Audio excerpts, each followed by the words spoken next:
Next on AM 1480 WLEA, the Newsmaker Show. Here's Ryan O'Neill.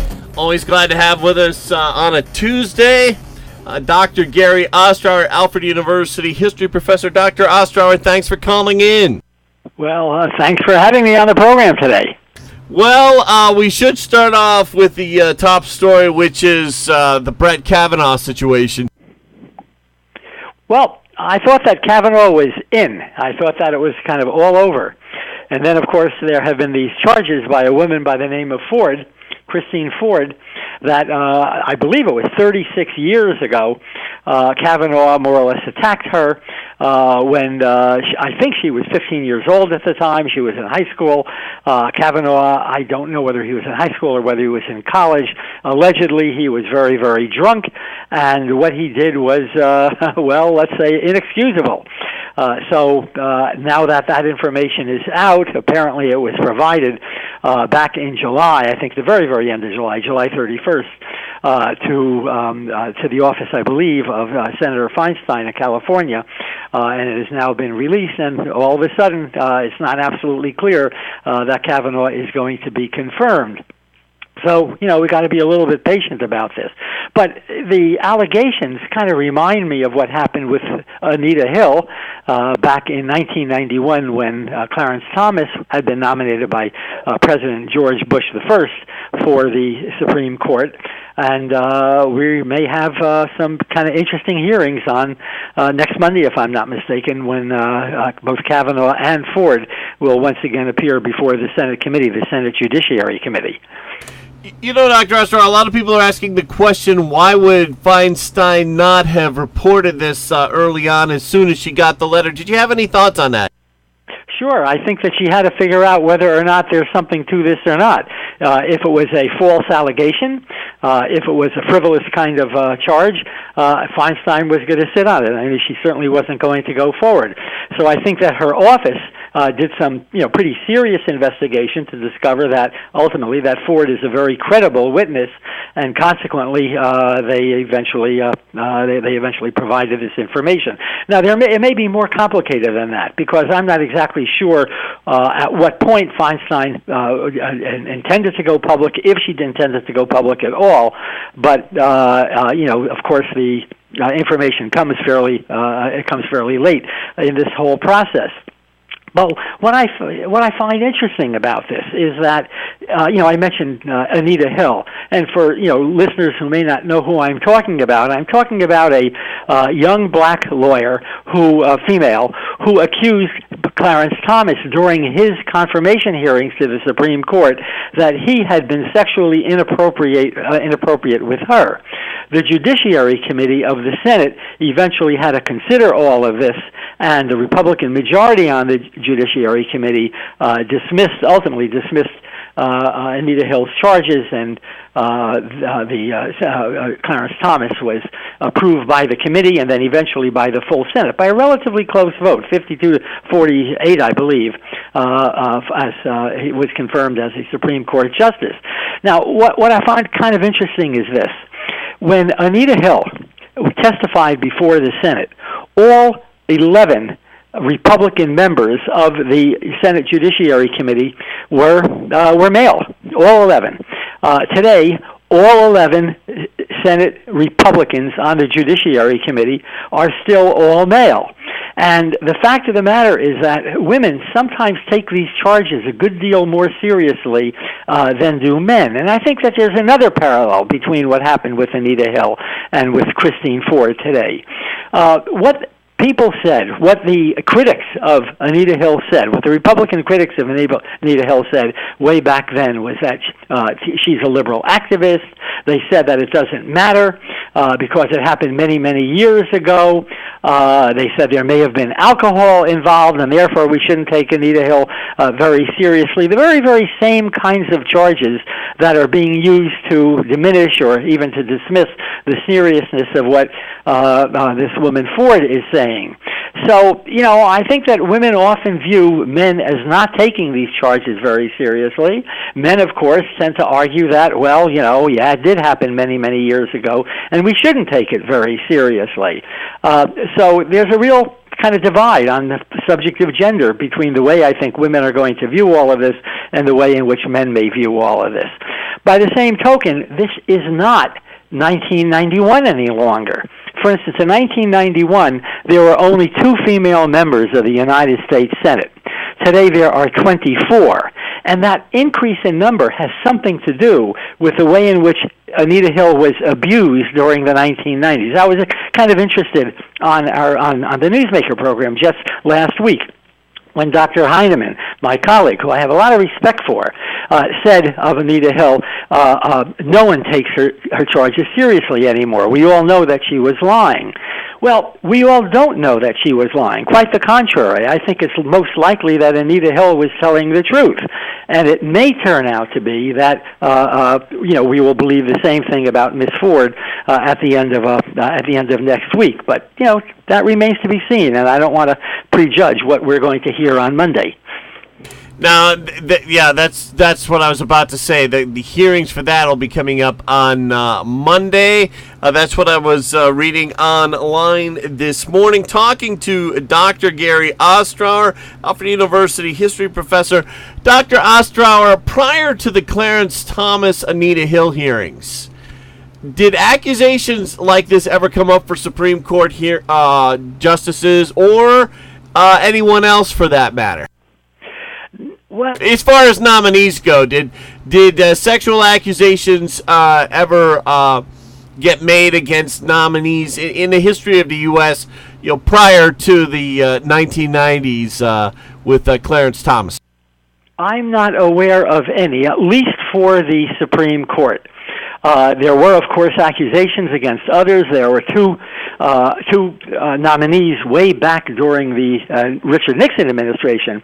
Nixon had nominated a fellow by the name of Carswell and another fellow by the name of Hainsworth, both Southerners, to the Supreme Court. It was at a time when there was a Democratic majority in the Senate, and both of them were turned down. Now, neither was confirmed. Carswell, in part, because it turned out that most of his decisions as an appellate court judge had been overturned by the Supreme Court. I mean, he simply wasn't a very, very good judge. The ABA, the American Bar Association, if I remember correctly, had said that he was not qualified and so forth. But so far as sexual accusations, I am not aware of any until the Anita Hill hearings in 1991. But the Hill hearings, those Anita Hill hearings, absolutely riveted this country. I remember back in that period, I was on my way to Canada with my wife, and we listened to the hearings because they were broadcast live from Alfred, New York, where I live, all the way to Toronto. And then while we were in Toronto, we were kind of just on a short vacation. We were visiting the zoo and so forth. We were listening to a little transistor radio because we couldn't take we couldn't bear not to hear what was happening. It was a fascinating set of hearings. And, today I think that most historians believe that Anita Hill was telling the truth, and she was telling the truth, they believe, because, and, you can draw your own conclusions about this, that Clarence Thomas had a reason to lie, and Anita Hill did not have a reason to lie. Motives make a lot of difference when we're considering testimony in court, or in this case in the Senate. And Anita Hill, I think, came out with increased stature, which she holds to this very day. Talking to Dr. Gary Ostrower, history professor at Alfred University. Wanted to get off a little bit into history for a moment, Dr. Ostrower, if we could. Would that be all right? Sure, you bet. Okay, this day in history. 1945, General MacArthur moves his command headquarters to Tokyo as he prepares for his new role as architect of a democratic and capitalist post-war Japan. September 18th, 1945, MacArthur in Tokyo. Your thoughts and recollections, Dr. Ostrower? Well, the war ends, more or less, when the Japanese surrendered.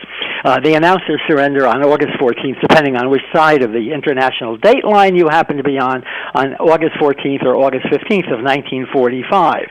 The formal surrender which people can see. I mean, it's a very, very interesting little, kind of video clip, which you can find on YouTube. The formal surrender came about 2 weeks later on September 2nd, and then about 2 weeks after that, what you're talking about is exactly right. MacArthur headed off to Tokyo. He remained in Tokyo for the next 5 or 6 or 7 years or so until 1951, where the Americans had their supreme command. And MacArthur's period in Japan is one of the, regardless of what you think about MacArthur, because there are many, many people who think that he was an egomaniac, that he was much too impressed with himself, that he really, thought of himself as a viceroy, kind of that British, leader of a colonial country. During those years when he was in Japan. But the fact of the matter is that the period when he was, in fact, commander during the occupation of Japan was very, very important, and I would say from the perspective of almost all Americans, very, very successful. MacArthur helped. He didn't do this alone, of course, but he helped to turn Japan into a liberal democracy. It had been a fascist state from 1931 until until the war ended in 1945. The Americans helped to write a Japanese constitution that remains intact to this very, very day. It's really, in some ways, a real success story. So, can a country turn 180 degrees as Japan did? Obviously, the answer is yes, and I think that Germany also is a similar success story after World War II. Both countries repudiated their fascist past. But MacArthur, I think, has a good deal to do with that. He became, in 1950, the Allied commander of troops really the United Nations commander of troops in Korea when the Korean War began in late June of 1950. And in April of 1951, MacArthur, who had really exceeded his authority. He had really challenged the notion of civilian control of the military over the Korean War, was finally dismissed by President Truman. It was a very, very gutsy move that Truman made. He knew it was going to be extremely unpopular, but he did it anyway, and he did have the support of General George C. Marshall, who had been the American commander during World War II, of General Omar Bradley, and quite a number of other members of the American military, because MacArthur really had allowed, in a sense, power to go to his own head.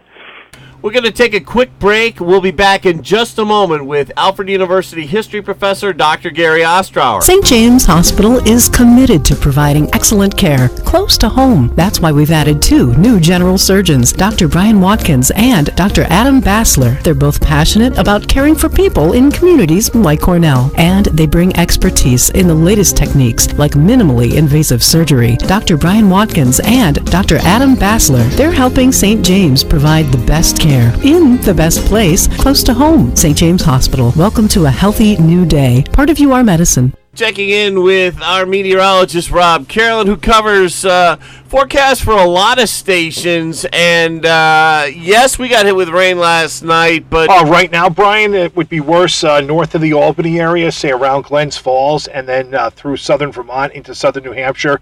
Seeing some places right now in southern New Hampshire where it's raining at about 6/7 an inch an hour, which is some pretty heavy stuff. And then we look at the rainfall totals down in the Carolinas.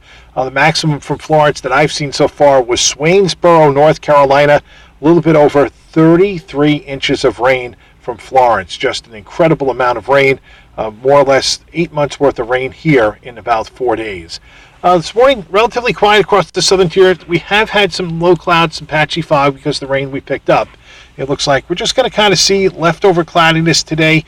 Most of the showers now have shifted south and east of the area, Brian. I think temperatures will be 75 to 80 today. It may brighten up a little bit. We'll have clouds tonight. We're 55 to 60. We certainly turn better tomorrow weather-wise. It'll become partly sunny. A little cooler, though. Highs near 70. Tomorrow night, partly cloudy, 50 to 55. Thursday looks nice. Partial sun, 75. And we could be up close to 80 on Friday, Brian.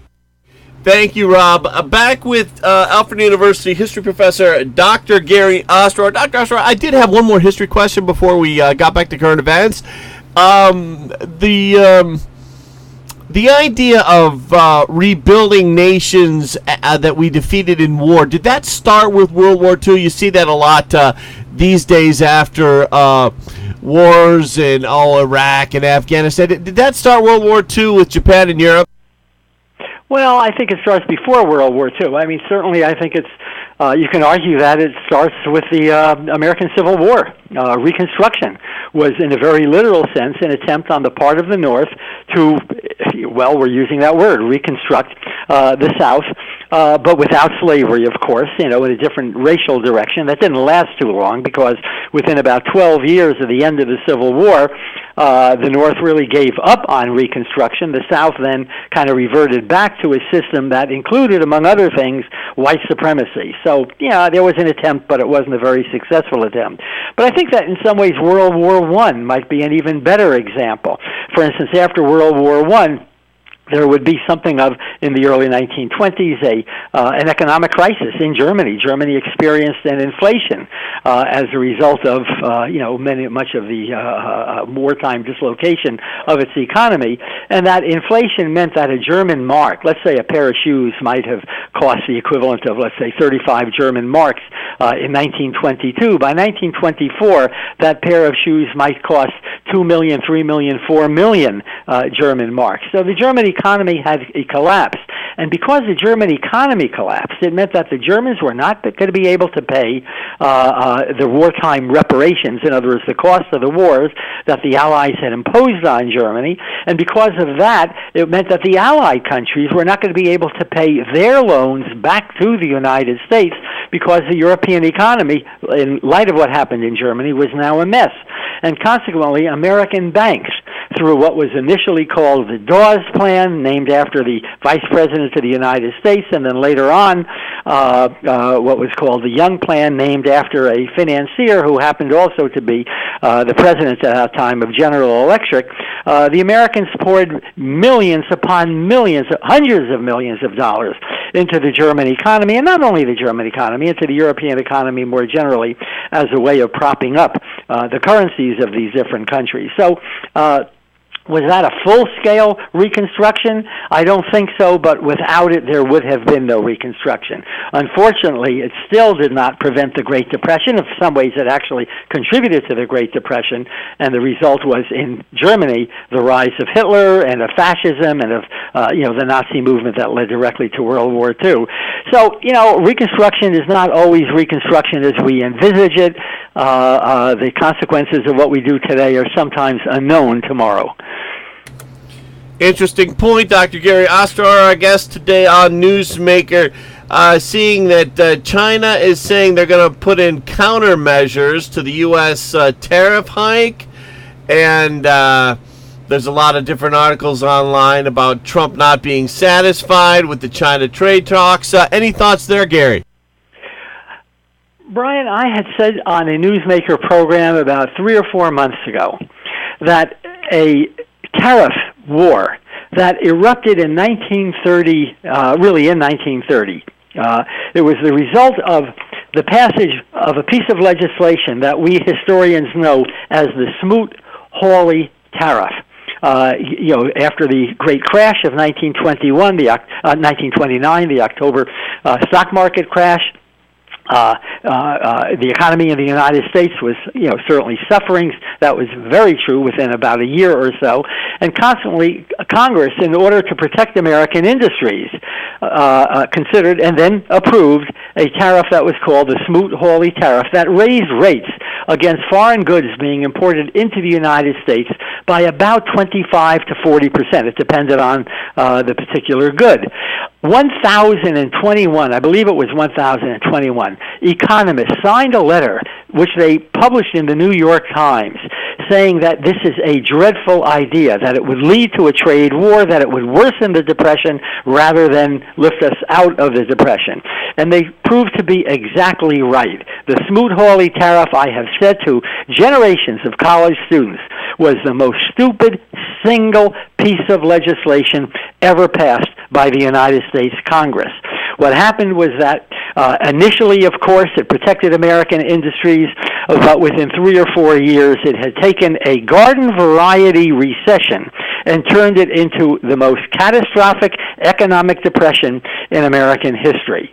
Now, will the president's slapping Wlea's decision to slap tariffs on Chinese goods, $200 billion worth of Chinese goods. Will it, have long-term consequences like that? And the answer is, I don't know. I mean, I'm a historian, right? I can talk about yesterday much more authoritatively than I can talk about tomorrow. But I think that we have to learn certain lessons from history. And I think we have to be very, very careful about the way in which we play fast and loose with tariffs. And I think that it's very, very likely that the Chinese will respond, and that could create chaos, okay? It could create uncertainty. And one thing that businessmen don't like is uncertainty. So I think we're going to just have to stay tuned. But I would certainly, if I were advising Washington, tell them this is a very, very bad idea. I think we got to be much more careful than we have been in respect to, kind of isolationist, nationalist, economic policies, which is what Trump is pursuing right now. Dr. Ostrower, down to the last 90 seconds or so now. It's just before 9 p.m. in North and South Korea right now, just before 9 a.m. here in New York State. Just reading online that the head of South Korea met with the head of North Korea earlier, hours ago, and they talked about an open era of peace and prosperity with the solidarity of one people. Did you have any thoughts on talks between North and South Korea, Dr. Ostrower? Well, I think they should be encouraged. We've had a situation of Cold War, if you will, in Korea ever since the end of the Korean War. The Korean War began in 1950. It ended 3 years later. And ever since then, we've had approximately 30,000 American troops, guarding South Korea. I'm often very critical of President Trump, but on the Korean situation, I'm less critical. I think that, what he did, he may have not have done it in a very, very wise way. But the effects of what Trump has done is to really kind of shake up the situation, the status quo in Korea. And what we see now is a degree of cooperation or at least potential cooperation between North and South Korea. I think that should be welcomed by all of us. If there can be a peace treaty which replaces the truce which has been in place for the last 70 years or so, I think we all have something to gain from that. By the same token, I think we can't leave too quickly, and I think we have to be very, very careful about the relationship of China, not only to North Korea, but also to South Korea, because the Chinese would like nothing more, and I mean nothing more, than to see American troops evacuate from South Korea.